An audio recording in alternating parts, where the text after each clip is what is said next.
Of course, part of me is a little bit anxious, but one thing is for sure, we will have the time of our lives.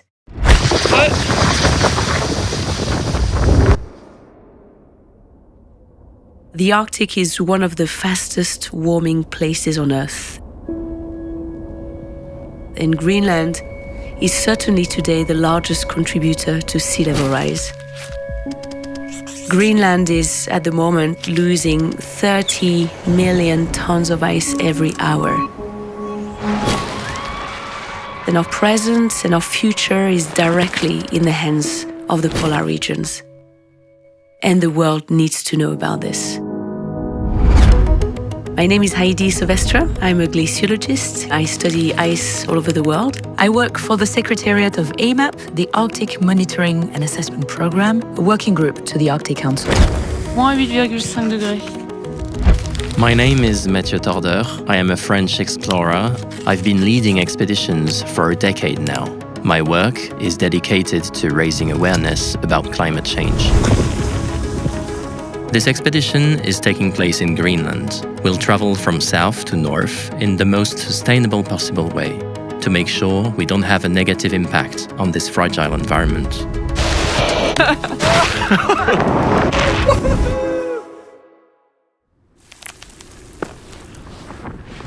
Maintenant, devant nous, il y a 1500 km pour la Qaanaaq.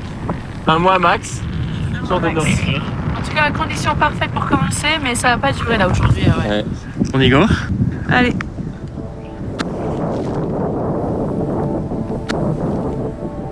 We started the expedition at low elevation. Where we actually started the expedition was by far the most challenging part to me. We had the wind totally in the wrong direction. Je te disais, j'ai regardé avec le Kestrel la force du vent en moyenne c'est 9 nœuds. Moi je t'avoue que j'hésite un peu parce que là j'étais au max de la limite.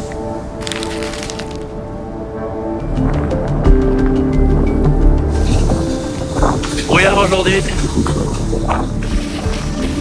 We have been using the most intense setup we have, which is a 15 square meter wing. Il y a un moment j'avais une crampe de là jusque là j'avais mal. Je me suis dit, attends, comment je fais là? But slowly and surely, we made great progress. And as soon as we reached 2,500 meters of altitude, we could take the direction we wanted to take from the very beginning and head north. It was during this part of the expedition that we started our research program. Tu fais quoi? Je creuse. Ce qu'on va faire, c'est mesurer la température de la neige et la densité. Ça nous permet de comprendre en fait quelle est la quantité de neige qu'il y a sur la calotte polaire. Et donc ça nous donne une estimation de la nourriture en fait qu'elle a reçue pendant l'hiver. Mais il faut commencer par beaucoup creuser, c'est dur.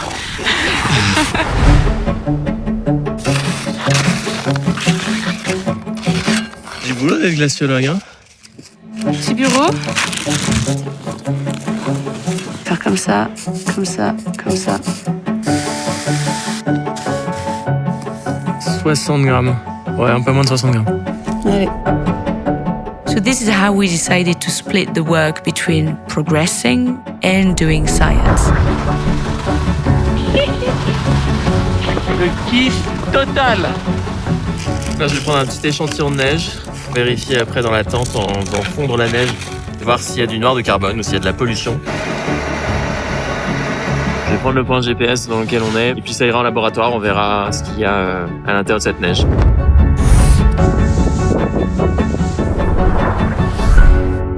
For a scientist, it is crucial to understand if an ice cap like Greenland is polluted. Température. Because pollutions such as black carbon absorb sunlight, and when it does, the faster the ice melts. Est-ce que... 55 mètres de waypoint. Ah oui, ouais.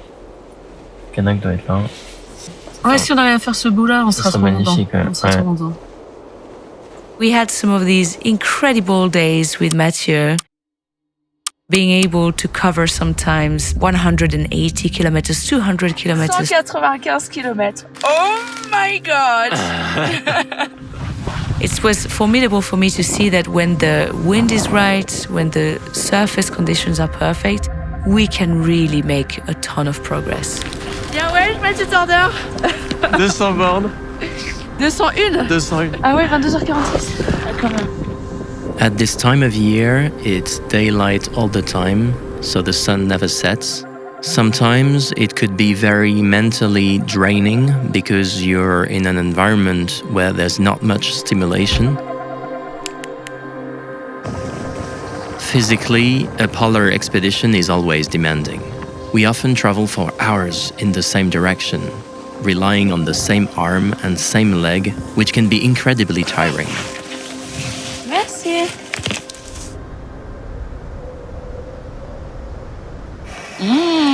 Qu'est-ce que ça a l'air trop bon, Mathieu. Spaghetti bolognaise ce soir. C'est une portion de champion, là. Il y a 900 kilocalories, je crois. Bah, vu le nombre de kilomètres aujourd'hui, Exactement. tu vas être. You feel very small, but at the same time, you feel like you're the king of the world. You just go with the wind, sometimes moving at remarkable speeds.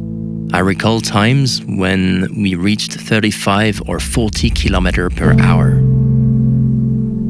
Traveling on an ice cap is a unique feeling of freedom that can't be experienced anywhere else on Earth.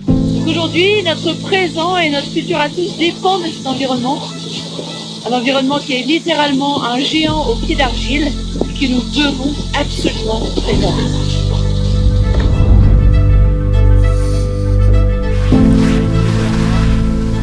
Notre dommage aujourd'hui, hein.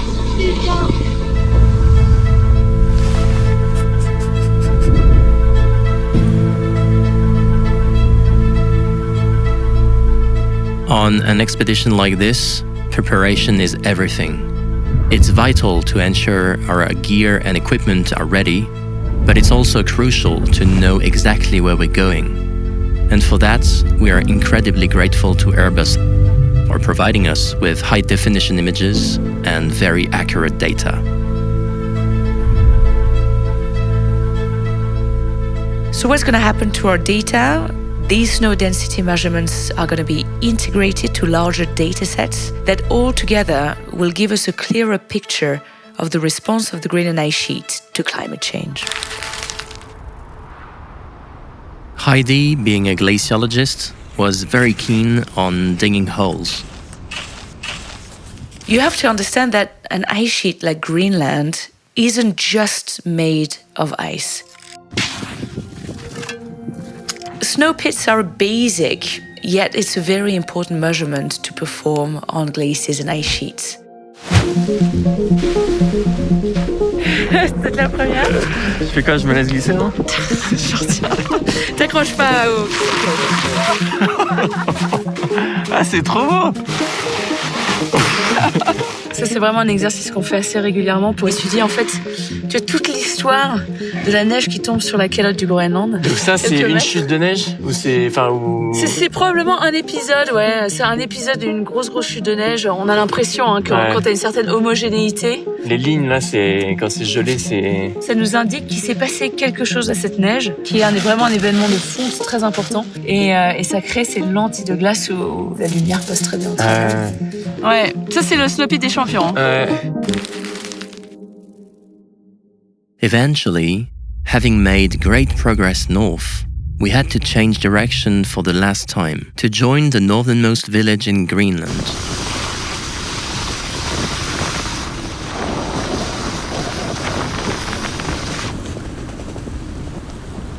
Il reste 250 km jusqu'au dernier point sur la calotte. Mais là, l'allure à laquelle on va, c'est pas ouf.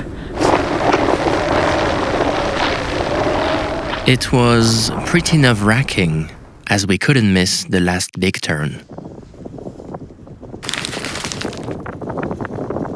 We encountered crevasses everywhere, rivers everywhere. On fait un peu comme on peut. On est dans la descente, il y a plein de rivières d'eau de fonte.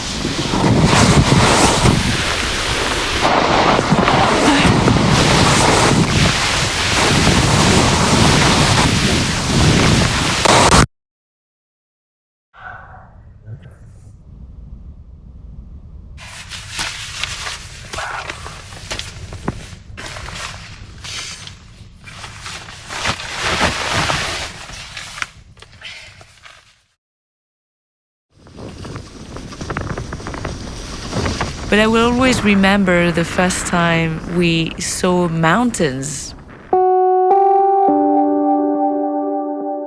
For the first time after almost a month on the ice.